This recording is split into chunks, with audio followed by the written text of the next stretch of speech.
बड़ी खबर ये है कि संयुक्त राष्ट्र महासभा के सत्र में हिस्सा नहीं लेंगे प्रधानमंत्री नरेंद्र मोदी। ये बड़ी खबर मिल रही है। विदेश मंत्री एस जयशंकर भारत का प्रतिनिधित्व करेंगे और ऐसे में 23 सितंबर को न्यूयॉर्क में जो संयुक्त राष्ट्र महासभा का सत्र होना है उसमें प्रधानमंत्री नरेंद्र मोदी हिस्सा लेने के लिए अमेरिका नहीं जाएंगे। जानकारी मिल रही है कि विदेश मंत्री एस जयशंकर भारत का प्रतिनिधित्व करेंगे और संयुक्त राष्ट्र महासभा के सत्र में हिस्सा लेने के लिए विदेश मंत्री एस जयशंकर पहुंचेंगे, लेकिन प्रधानमंत्री नरेंद्र मोदी इसमें हिस्सा नहीं लेंगे। और एबीपी न्यूज की पॉलिटिकल एडिटर मेघा प्रसाद हमारे साथ जुड़ गई हैं। मेघा, पहले ट्रंप भारत नहीं आ रहे थे, ये जानकारी थी, और अब जानकारी ये कि संयुक्त राष्ट्र महासभा का जो सत्र होगा उसमें पीएम मोदी हिस्सा नहीं लेंगे।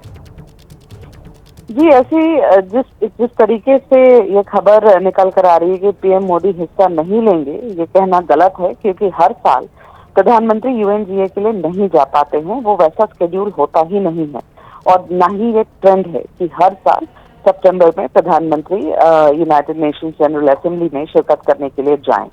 तो ऐसा होता है कि कभी 2 साल में एक बार चले जाते हैं, कभी 3 साल में एक बार चले जाते हैं।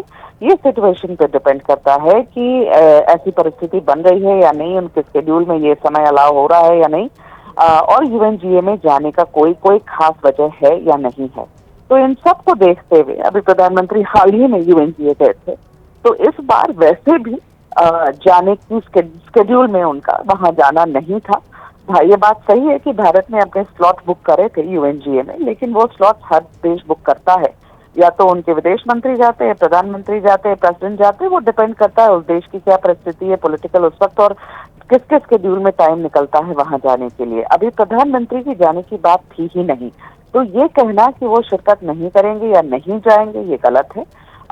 भारत की तरफ से इस साल डॉक्टर एस जयशंकर जाएंगे और पिछले कई सालों में विदेश मंत्री प्रधानमंत्री की जगह भारत को रिप्रेजेंट करते हैं यूएनजीए में। इस बार भी डॉक्टर एस जयशंकर जाएंगे। ठीक मेघा, बहुत शुक्रिया आपका तमाम जानकारी के लिए। और आइए अब खबरों में आगे बढ़ते हैं और बात करते हैं महाराष्ट्र की, जहां की भिवंडी में उस वक्त हड़कंप मच गया जब एक डाइंग फैक्ट्री में भीषण आग लग गई और इससे आसपास के इलाकों में अफरा तफरी का माहौल नजर आया। आग की लपटें इतनी तेज थी कि फैक्ट्री की दोनों मंजिल इसकी चपेट में आ गई।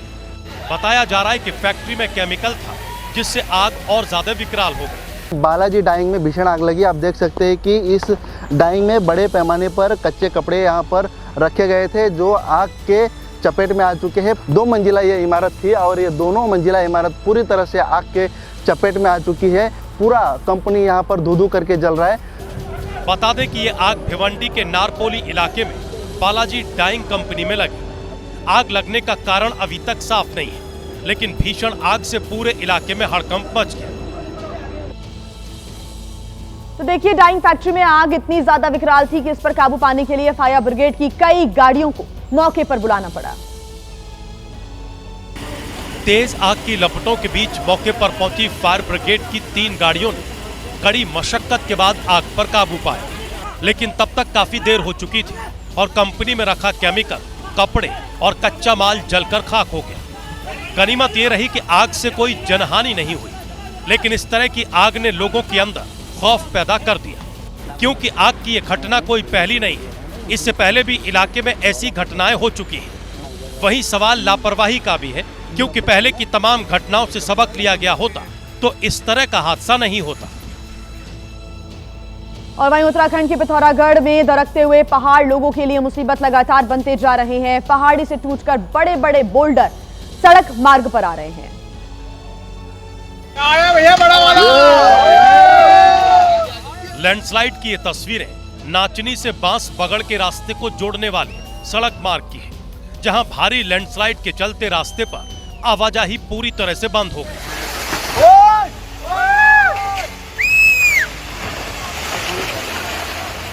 आलम यह है कि पहाड़ी से गिर रहे पत्थरों के चलते रास्तों पर पैदल चलना भी मुश्किल हो गया है। बताया जा रहा है कि सड़क के दोनों तरफ कई गाड़ियां फंस गई।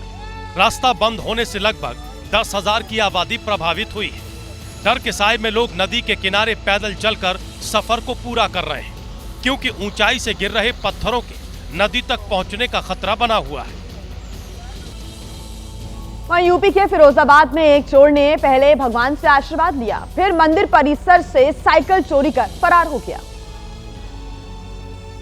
साइकिल चोरी की घटना मंदिर में लगे सीसीटीवी कैमरे में कैद हो गई, जिसमें चोर और चोरी की घटना साफ साफ दिखाई दे रही है। तस्वीरों में देखिए, एक तरफ चोर स्कूटी पर सवार होकर मंदिर पहुंचा तो दूसरी तरफ एक बच्चा अपनी साइकिल खड़ी कर रहा है। फिर भक्त की तरह चोर ने मंदिर में भगवान का आशीर्वाद लिया और फिर मौका लगते ही साइकिल चोरी करके रफू चक्कर हो गया।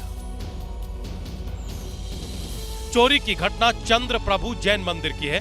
पुलिस अब फरार चोर की तलाश में है। और एक बड़ी खबर आपको बता दें, चारधाम यात्रा के लिए आज से एक बार फिर से रजिस्ट्रेशन की प्रक्रिया शुरू हो जाएगी। बता दें आपको कि खराब मौसम के कारण यात्रा रोकी गई थी। 1 से 5 सितंबर तक रोकी गई थी यात्रा, लेकिन आज से एक बार फिर से पंजीकरण लोग करा सकते हैं जिन्हें चारधाम यात्रा के लिए जाना है। आज से रजिस्ट्रेशन एक बार फिर से शुरू हो जाएगा। वहीं ओडिशा के भद्रक में सरकारी स्कूल की छत से प्लास्टर गिरने की वजह से 3 बच्चे घायल हो गए। बच्चों के सर में चोट आई है, उन्हें अस्पताल में भर्ती कराया गया है। बताया जा रहा है कि कृष्णपुर प्राथमिक स्कूल में टीचर्स डे का कार्यक्रम था। तभी अचानक स्कूल की छत के प्लास्टर का एक हिस्सा उखड़कर गिर गया, जिससे 3 बच्चे घायल हो गए। बच्चों के सिर से खून बहने लगा। जब इसकी खबर बच्चों के परिजनों को मिली तो वो तुरंत स्कूल पहुंच गए। बाद में बच्चों को इलाज के लिए हॉस्पिटल में भर्ती कराया गया, लेकिन इस हादसे से स्कूल प्रशासन सवालों के घेरे में है, क्योंकि पहले से स्कूल जर्जर हालत में है। इसके बाद भी स्कूल की मरम्मत नहीं कराई गई और यह हादसा हो गया। वहीं स्कूल प्रशासन का कहना है कि उसने स्कूल की हालत के बारे में कलेक्टर, बीडीओ और डीईओ को बताया, लेकिन शिकायत के बाद भी स्कूल की मरम्मत नहीं करवाई। और इस बीच एक बड़ी खबर आपको बता दें राजस्थान से, जहां के जयपुर में मकान गिरने की घटना सामने आई है और मकान गिरने से 2 लोगों की मौत की जानकारी है। सुभाष चौक सर्किल इलाके में यह मकान गिरा। मौके पर राहत और बचाव का काम चल रहा है। मलबे को हटाने का प्रयास यहां पर किया जा रहा है। ये तस्वीरें भी आपके सामने, ये घटना राजस्थान के जयपुर में सामने आई है। तस्वीरें आप देख सकते हैं, सुभाष चौक सर्किल इलाके में यह मकान बना हुआ था और तस्वीरें आप देख रहे हैं, एक बड़ा हिस्सा मकान का मलबे में तब्दील हो गया है। भरभरा कर ये नीचे गिर गया, जिसमें 2 लोगों की मौत हो गई है। बारिश की वजह से ये 4 मंजिला मकान काफी जर्जर स्थिति में हो चुका था और इसी वजह से ये मकान की नींव हिली और ये मकान ढह गया। मौके पर इस वक्त राहत बचाव का काम चल रहा है, मलबे को हटाया जा रहा है। चलिए बात करते हैं मध्य प्रदेश के सिवनी की, जहां पर एक दर्दनाक हादसा हो गया। यहां पर आवारा कुत्तों ने एक 13 साल की बच्ची पर हमला कर दिया। बच्चे ने घटनास्थल पर ही दम तोड़ दिया। बताया जा रहा है कि बच्ची अपनी सहेली के साथ खेत पर जा रही थी, तभी आवारा कुत्तों के एक झुंड ने उस पर हमला बोल दिया, जिसमें बच्ची की सहेली तो भाग गई, लेकिन 13 साल की अवनी को कुत्तों ने घेर लिया और उस पर इतनी बुरी तरह से हमला किया कि बच्ची की मौत हो गई। इस दर्दनाक हादसे से पूरे गांव में शोक का माहौल है। गांव वालों का कहना है कि शहर से पकड़कर ग्रामीण इलाकों में छोड़े गए आवारा कुत्ते उनके लिए मुसीबत बन गए हैं, जो न केवल छोटे छोटे बच्चों पर बल्कि दूसरे जानवरों पर भी हमला कर रहे हैं। भारतीय सेना ने लेह लद्दाख के कोंगमारुला दर्रे में फंसे हुए दक्षिण कोरियाई दंपति को बचा लिया। सेना के एयर विंग ने बर्फीले अंधेरी रात में बिना हेलीपैड के हेलीकॉप्टर उतारकर इस बचाव अभियान को अंजाम दिया। क्योंकि लद्दाख की 17,000 फीट ऊंची बर्फीली चोटियों पर साउथ कोरिया से आया एक कपल फंस गया। हालात इतने खतरनाक कि उनकी जान पर बन आई। कोंगमारू ला पास बेहद दुर्गम और खतरनाक माना जाता है। यहाँ चारों ओर बर्फ से ढकी चट्टानें और तेज हवाओं के बीच मिशन जानलेवा था। इसके बावजूद सेना की एविएशन विंग ने मैसेज मिलने के 15 मिनट के भीतर रेस्क्यू मिशन के लिए हेलीकॉप्टर रवाना कर दिया। जांबाज पायलटों ने नाइट विजन गॉगल्स की मदद से खतरनाक कोंगमारू ला पास पर पहले सटीक लैंडिंग की और फिर 17,000 फीट की ऊंचाई पर फंसे साउथ कोरियाई दंपति को सुरक्षित हेलीकॉप्टर में लेकर आए। विदेशी कपल को बचाने के लिए सेना ने ALH स्वदेशी हेलीकॉप्टर का इस्तेमाल किया। मध्य प्रदेश के रतलाम में भारी बारिश के चलते हालात बहुत ज्यादा बिगड़ गए हैं। आलम यहां पर ये हो गया है कि सड़कें पानी से लबालब भर गई हैं, कई वाहन पानी में डूब गए हैं और तो और रेलवे ट्रैक पर भी पानी भर गया।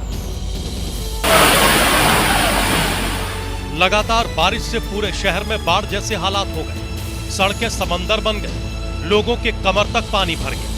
घर हो या दुकान, बारिश का पानी हर जगह घुस गया।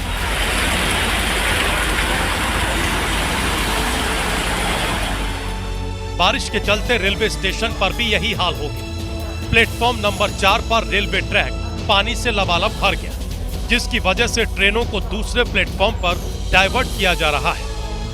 जोरदार बारिश से पूरे रतलाम में सैलाब आ गया, निचली बस्तियों में भारी जल जमाव हो गया, लोगों को पैदल चलना भी दूभर हो गया।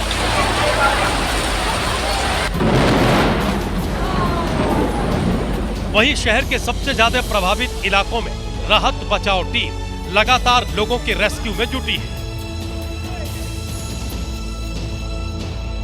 वहीं पुणे के नानापेट इलाके में गणपति विसर्जन से पहले खूनी गैंगवार ने शहर को दहला दिया। इस हिंसक घटना में एक व्यक्ति की मौत हो गई। इस गोलीकांड से इलाके में दहशत का माहौल है, क्योंकि गणपति विसर्जन की तैयारी चल रही थी।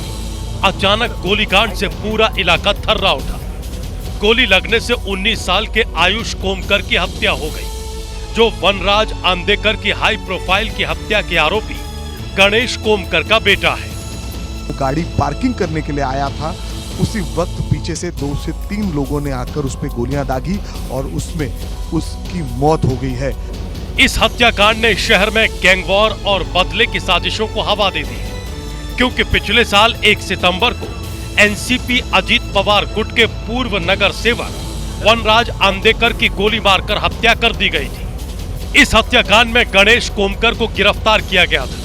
तब से ही चर्चा थी कि आंदेकर हत्याकांड का बदला लिया जाएगा, और अब आयुष कोमकर की हत्या को इसी बदले की पृष्ठभूमि से जोड़कर देखा जा रहा है। वहीं पुलिस हमलावरों की तलाश में जुटी है।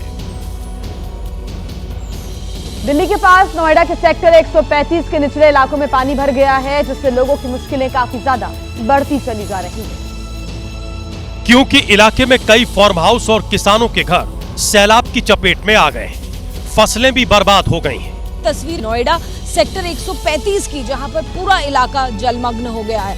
आसपास का इलाका, आप जो तस्वीरें देखेंगे उससे समझ आएगा कि कितना भारी भरकम नुकसान भी यहाँ हुआ है। रिहायशी इलाका है, चाहे छोटी दुकानें हो या घर हो, सभी इस वक्त जलमग्न और डूबे हुए दिखाई देंगे।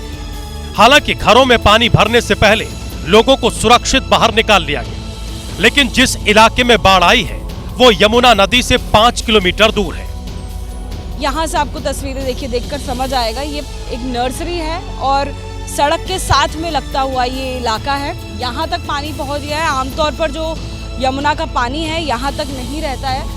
लोगों को चिंता सता रही है कि अगर यमुना का पानी और बढ़ा तो फिर सब कुछ डूब जाएगा। हिमाचल प्रदेश में भारी बारिश, बाढ़ और लैंडस्लाइड से तबाही का मंजर है, और यहाँ पर एक बार फिर कुल्लू से शिमला को जोड़ने वाला जो रास्ता है, यहाँ पर हुआ है भयंकर लैंडस्लाइड। लैंडस्लाइड की तस्वीरें इतनी भयानक हैं कि रोंगटे खड़े हो जाएंगे। यहाँ अचानक पहाड़ी दरक गई, जिसके बाद बड़ी बड़ी चट्टानें खाई में जा गिरी। गनीमत रही कि घटना के वक्त रास्ता खाली था, नहीं तो बहुत बड़ा हादसा भी हो सकता था। लैंडस्लाइड की घटना कुल्लू से शिमला को जोड़ने वाले दलाश लहुरी सड़क मार्ग पर हुई, जहां देखते ही देखते भर भरा कर पहाड़ का एक हिस्सा टूटकर गिर पड़ा, जिससे देखने वालों में दहशत फैल गई। लैंडस्लाइड के चलते सड़क मार्ग पूरी तरह से बंद हो गया। वहीं ऐसी घटनाओं से आसपास गांव के लोग डर के साए में जिंदगी जीने को मजबूर है। और अब खबर है बिहार के नवादा से, जहां पर एक BMW कार में आग लग गई। इस आग में कार जलकर पूरी तरह से खाक हो गई, लेकिन गनीमत रही कि कार के ड्राइवर की जान बच गई। बताया जा रहा है कि ये कार रांची में सर्विसिंग कराने के बाद सेंटर से पटना की ओर जा रही थी। जैसे ही ये कार नवादा जिले में पड़ने वाले रजौली थाना क्षेत्र के चितरकोली के पास पहुंची कि सामने से आ रहे ट्रक ने अचानक आगे आकर रास्ता काट दिया। नतीजा ये हुआ कि BMW के ड्राइवर ने कार को बचाने की कोशिश की और इसी कोशिश में अनियंत्रित होकर ये कार पलट गई और इसमें आग लग गई। इस कार का नंबर 22BH7874B बताया जा रहा है। कार पूरी तरह जलकर राख हो गई, लेकिन ड्राइवर बाल बाल बच गया। ये कार बिहार के बड़े कारोबारी की बताई जा रही है। इस घटना के बाद कार के मालिक ने अज्ञात ट्रक वाले के खिलाफ रजौली थाने में शिकायत दर्ज करवाई है। और इस वक्त सैलाबी मार्च से पंजाब त्राहिमाम कर रहा है। हजारों गांव जलमग्न हैं, जिसमें लुधियाना के कई गांव शामिल हैं। बड़ी संख्या में लोग इस आपदा से जूझ रहे हैं। लुधियाना के सरसाली समेत करीब 15 गांव पर बाढ़ का खतरा मंडरा रहा है, क्योंकि एक तरफ सतलुज नदी का जलस्तर तेजी से बढ़ रहा है, दूसरी तरफ नदी पर बना बांध बह गया है। खतरे को देखते हुए प्रशासन ने गांव वालों से सुरक्षित जगहों पर जाने को कहा है, लेकिन गांव वाले अपना गांव, अपना घर छोड़कर जाने को तैयार नहीं है। घर छोड़ के हम लोग नहीं जा पाएंगे, क्योंकि सामान है, दुकानें हैं, सब कुछ है, परिवार है, यहीं से वसनीक हैं, कहाँ जाएं घर छोड़ के। बाढ़ से बचने के लिए लोग घरों के बाहर रेत से भरी बोरियों को अपनी ढाल बना रहे हैं। आप देख सकते हैं कि गेट के बाहर रेत की दीवार खड़ी की जा रही है। बोरियों में रेत भर के गेट के सामने लगाया जा रहा है, ताकि जो बाढ़ का पानी है वो घर के अंदर ना जा सके। इतना ही नहीं, कुछ घरों और दुकानों के बाहर तो रेत भरकर ईंट की दीवार भी खड़ी कर दी गई है, ताकि बाढ़ का पानी अंदर न आ सके। लेकिन सवाल ये है कि क्या ये जुगाड़ बाढ़ के पानी को रोक पाएंगे?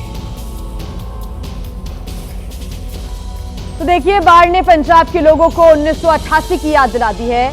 तब ऐसी ही आपदा यहां आई थी और इस बार गांव के लोग बड़ी से बड़ी आपदा से लड़ने के लिए तैयार भी हैं, जो खुद से न सिर्फ बांध बना रहे हैं, बल्कि लोगों को जागरूक करने का काम भी कर रहे हैं। एबीपी न्यूज की टीम रात 1 बजे सतलुज नदी के तट पर पहुंची, जहां देर रात तक बाढ़ के पानी को रोकने के लिए बांध बनाने का काम जारी था। तार का जाल है वो बनाया गया है और इन जालों में बड़े बड़े बोल्डर रखे जा रहे हैं, ताकि अगर नदी का बहाव तेजी के साथ गांव की तरफ बढ़े तो ये बोल्डर पानी के तेज बहाव को रोकें, और जो रेत से भरी हुई बोरियां यहाँ पर लगाई गई हैं, उसके ऊपर मिट्टी डाली जा रही है, ये पानी को गांव के अंदर आने से रोके। बता दें कि गांव वाले सेना और एनडीआरएफ के साथ मिलकर नदी से करीब 500 मीटर पहले नया बांध बना रहे हैं। तमाम गांव के लोग सेना और एनडीआरएफ की टीम के साथ मिल करके ये नया बांध बना रहे हैं, ताकि गांव में नदी के पानी को आने से रोका जा सके।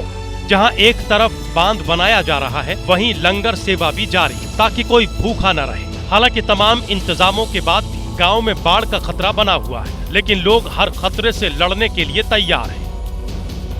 और देखिए, जब देश गणपति बप्पा मोरिया का जयकारा लगा रहा था, तब राजस्थान में कुछ ऐसा हो गया जिसको देखकर किसी की भी आंखें खुली की खुली रह गई। अजमेर में चोर ने गणपति प्रतिमा से उनका हार चुरा लिया। अजमेर के पंचोली चौराहे पर गणेश प्रतिमा लगी। इसी दौरान सीसीटीवी में यह कैद हो गया। वीडियो में दिखा कि चोर आया, गणपति की प्रतिमा से युवक ने चांदी का हार और कुंडल चुरा लिया। चोर पूरी तैयारी के साथ वारदात को अंजाम देने पहुंचा था। वो अपने साथ कटर लेकर आया था। उसने गणपति के गले से पहले चांदी का हार काट कर निकाला। यही नहीं, चोर कुंडल भी अपने साथ ले गया। जब लोगों ने गणपति के श्रृंगार से सामान गायब देखा तो हड़कंप मच गया। आयोजकों ने तुरंत पुलिस को सूचना दी। अब पुलिस सीसीटीवी के आधार पर चोर की तलाश कर रही है। बात करते हैं हरियाणा की, जहां के सोनीपत में एक बुजुर्ग महिला की हत्या का मामला सामने आया है और पुलिस ने इस पूरे मामले को सुलझा लिया। पुलिस के अनुसार इस हत्याकांड को महिला की बहू ने ही अपने प्रेमी के साथ मिलकर अंजाम दिया था। इस बात का खुलासा तब हुआ जब पुलिस ने बहू से सख्ती से पूछताछ की। आरोपी बहू ने अपना जुर्म कबूल कर लिया। साथ ही आरोपी की निशानदेही पर उसके प्रेमी को भी पुलिस ने गिरफ्तार कर लिया। मरने वाली जो औरत किताबों है, उसकी पुत्रवधू अनीता ने अपने किसी जानकार चेतन के साथ मिलकर प्रॉपर्टी के विवाद को चलते हुए किताबों की हत्या की थी। दरअसल 21 अगस्त को किताबो देवी का शव घर में पड़ा मिला और उसकी नाक और मुंह से खून बह रहा था। पोस्टमार्टम रिपोर्ट में सिर पर हमले के निशान मिले। इस बीच किताबो देवी की बेटियों ने अपनी भाभी पर हत्या का शक जताया। पुलिस केस दर्ज कर छानबीन शुरू कर दी। जांच के दौरान किताबो देवी की हत्या में बहू का हाथ पाया गया। वहीं उत्तर प्रदेश के कुशीनगर से हैरान कर देने वाला एक मामला सामने आया। वहां एक शख्स ट्रेन की पटरी पर लेटा रहा और पूरी ट्रेन उसके ऊपर से गुजर गई, लेकिन उसे कुछ भी नहीं हुआ। और ट्रेन के गुजर जाने के बाद वो शख्स ऐसे उठा जैसे कुछ हुआ ही नहीं। बताया गया कि वो शराब के नशे में धुत था, उसे होश ही नहीं रहा कि वो कहां है। वो पटरी पर आराम से लेटा रहा और पूरी ट्रेन उसके ऊपर से गुजर गई। ट्रेन के गुजरने के बाद वो उठा और कुछ देर वहीं बैठा रहा। बाद में जब लोगों ने शोर मचाया तो उसे होश आया। इसके बाद उसने आराम से हाथ पांव सीधे किए और वहां से चलता बना। मध्य प्रदेश के पन्ना टाइगर रिजर्व इलाके में एक कार्यक्रम से लौटते वक्त कुछ लोग उस वक्त सकते में आ गए जब उन्हें बीच सड़क पर एक बाघ दिख गया। इस तरह सड़क पर अचानक बाघ दिखने से लोगों में हड़कंप मच गया। बाघ को देखने के लिए लोगों की भीड़ इकट्ठा हो गई और देखते ही देखते सड़क पर गाड़ियों की लंबी कतार लग गई, जिससे जाम जैसे हालात पैदा हो गए। इस हैरान कर देने वाले मंजर को लोगों ने अपने मोबाइल में रिकॉर्ड कर लिया। बाघ दूर कहीं झाड़ियों में दिखाई दिया, लेकिन भीड़ को देखने के लिए वो भी थोड़ा नजदीक आ गया। गनीमत रही कि बाघ शांति से झाड़ियों में बैठा था, मानो इंसानों की बातें सुनना चाह रहा हो। जानकारी के मुताबिक ये सड़क पन्ना टाइगर रिजर्व के एरिया से होकर गुजरती है, जहां बाघों की मूवमेंट अक्सर होती रहती है। वहीं जम्मू कश्मीर के श्रीनगर में हजरत बल दरगाह में उस वक्त बवाल मच गया जब अराजक तत्वों ने भीड़ की शक्ल में दरगाह को नुकसान पहुंचाने की कोशिश की। अराजक तत्वों ने दरगाह में लगे अशोक स्तंभों को पत्थर से मार मारकर तोड़ डाला। गुस्साए लोगों का कहना था कि मस्जिद के अंदर कोई प्रतिमा नहीं लग सकती। मौका ईद मिलाद का था, लेकिन हजरत बल दरगाह में लगे अशोक चिन्ह को लेकर लोगों में नाराजगी थी। दरअसल 2 दिन पहले ही जम्मू कश्मीर वक्फ बोर्ड के अध्यक्ष दरक्षा अंद्राबी ने इस दरगाह का उद्घाटन किया था। घटना पर अफसोस जताते हुए दरक्षा अंद्राबी ने कहा कि दोषियों को बख्शा नहीं जाएगा। अशोक चिन्ह को तोड़ना राष्ट्र का अपमान है। वहीं मध्य प्रदेश के कई जिलों में फसल बीमा के नाम पर किसानों से बेहुदा मजाक किया जा रहा है। हालांकि कंपनियों का ऐसा दावा है कि किसानों को अब तक करोड़ों रुपए लौटा दिए गए हैं, लेकिन जमीनी हकीकत एकदम इसके उलट है। खंडवा जिले में किसान की सोयाबीन की फसल चौपट हो गई। किसान ने 30,000 का फसल बीमा कराया था, लेकिन जब क्लेम वापस आया तो किसान भी दंग रह गया, क्योंकि हाथ में आए तो सिर्फ 1,274 रुपए। इसी तरह जबलपुर में एक गांव में तो फसल बीमा के नाम पर गांव वालों को 17 रुपए दे दिए गए। गांव वालों का आरोप है कि सैटेलाइट के जरिए नुकसान का आंकलन किया गया, जो सरासर गलत है। कुछ इसी तरह के हालात कृषि मंत्री शिवराज सिंह चौहान के संसदीय क्षेत्र रायसेन में भी है। सरकारी रिकॉर्ड के मुताबिक कुछ गाँव में फसल बीमा के नाम पर किसानों को झुंझुना पकड़ा दिया गया।